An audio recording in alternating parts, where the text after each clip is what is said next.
motivated to do them. Okay, is it okay if I move on?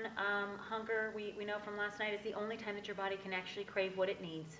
So if you're, you check in and kind of figure out, well, what temperature do I want the food to be? What texture, what texture, what flavor. So just kind of checking in. It can only be to 3. You can't do it at a 6. And just kind of get a hit. So if I had a client the other day, came from school, and on a scale of 1 to 10, she was at a 2, and she had a big pack of gummy bears. Okay, that's a really inaccurate read.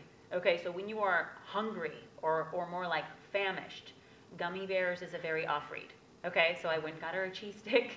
That's a more appropriate read. You would typically want something with some fat and some protein when you are hungry. Does that make sense?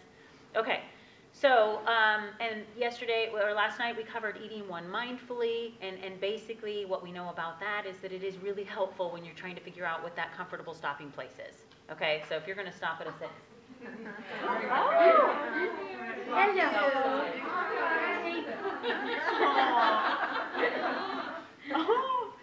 Yeah, so eating when you're watching raccoons would be hard because you would be distracted. Wow, cool. Okay, so eating one mindfully, basically the idea is when you eat, you eat. When you read, you read. When you're on the phone, you're on the phone. So it really is helpful in the beginning when you're figuring out what does a 6 even feel like. It is so subtle and so easy to pass up if you're doing a whole bunch of other things. Okay, getting on to the 3rd guideline, and then this is what I'm going to definitely want to check in with people about. The 2 that we'll probably hang out with the most are, well, I'll back up so we don't have to cover this guideline. The one that we were kind of talking about last night after the talk was equalizing all, so the next one is equalize all foods. So you want to, the idea is to take the morality out of foods and not good and bad them. Okay, so remember I brought up last night that robbing a bank is bad, not eating a hamburger. So we've really gotten to the habit of making what we eat, having it have to do with our morality, and that's really kind of silly. It's just not a fit. So what we want to do before I go there, I think it's important to mention that if you're going to eat with hunger, foods also need to be equal in accessibility. Okay, so remember the example that I used last night. If I have a really busy day, I have my 10 minutes in between, and I have only Halloween candy, and another food that needs some preparing, like say sandwich meats and bread, but it's not prepared, the one that's easiest to grab is going to win. So even if it's not an accurate read, that's going to win out. So it does mean taking extra time to make all the foods available and equally easy to grab. So then the decision is based on what your body is calling for, not what's easiest. Okay? I think that's a really important point, but it does, as you can imagine, that takes time. That means going to the store and chopping your food, but you could make chopping your food, you could turn it into a mindfulness activity when you get home from work, if you want. So equalizing all foods, basically, the idea is that there aren't any forbidden foods. And I know that this is the most triggering for people. Intuitive eating does end up being a healthy way to eat, healthy eating. It's just a different route there. So instead of saying, no, you can't have this, instead of having that approach, which really doesn't work, okay? So the thing that you're, it depends on what you're into and what philosophies you believe in, but I was just reading this book yesterday that was talking about, like saying no to something is kind of the same as saying yes to it. Does that make sense? Mm-hmm. So by saying, no, I can't, I'm not allowed to have cookies and I don't want them in the house, it's suddenly going to give them a whole lot of holding power that they don't have. Okay, so people will say like, oh, the brownies in my pantry, I can't have them there. They're calling to me, I can't stop thinking about them. You are giving the brownies that power. The brownies are just sitting there, I don't know what's in brownies. Sarah, cocoa, what's in brownies? They're just sitting there so innocent. Cocoa, sugar, they're just kind of sitting there and you're like, wow. They're just sitting there. Give me a break, right? You're giving them the power that they do not have on their own.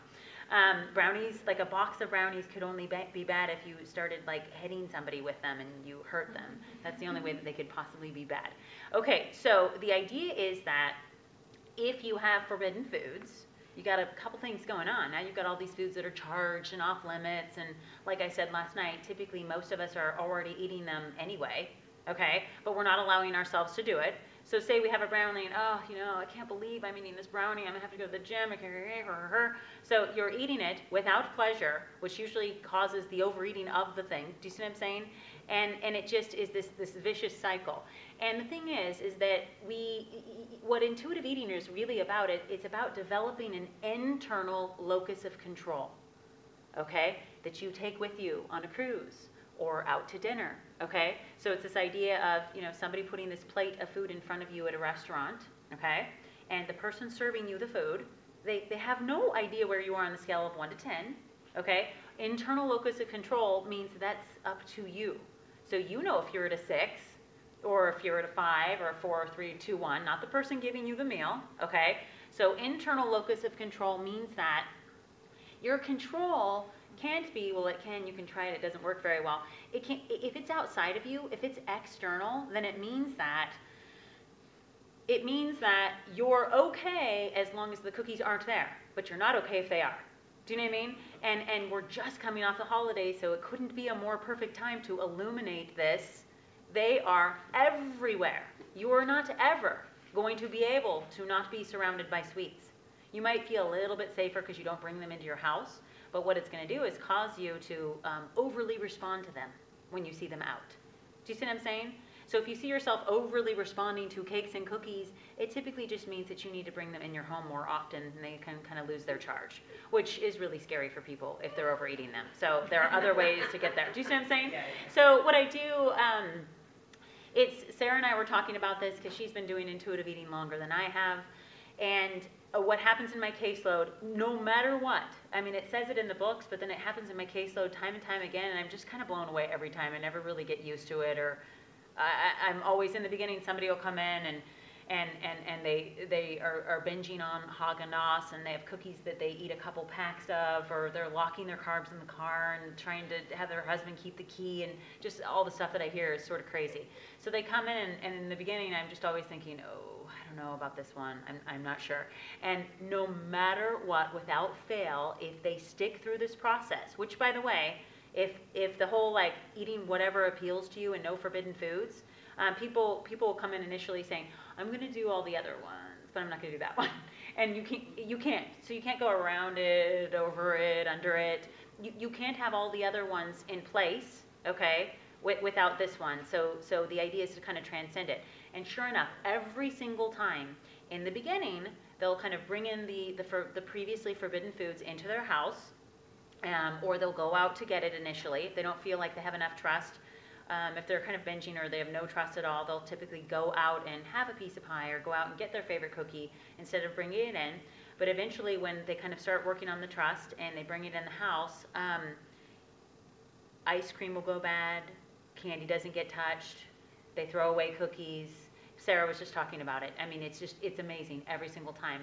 And in the beginning, they will eat, in the first stages of intuitive eating, they will eat pretty much only forbidden foods. And it's a really triggering time. I mean, if I had my way, we would be doing therapy twice a week during this time. It's very triggering for people because they're only eating their forbidden foods because they're kind of just working on giving themselves permission to do it, and they're kind of overly responding to what they haven't let themselves have. And they're not always eating them with hunger and stopping it satisfied. Okay, so it's a time where it just can be a little bit tricky time, and then sure enough, they'll come into session, says it in the books, but I'm always amazed. They're like, I'm craving fruits and veggies. Like, I'm so sick of the whatever it is that they were kind of being bingy on, and they'll eventually start to kind of get to authentic appetite and have their healthy cravings, and then sweets will become very few. So it's really a cool thing to witness. But it usually doesn't take that long for that stage.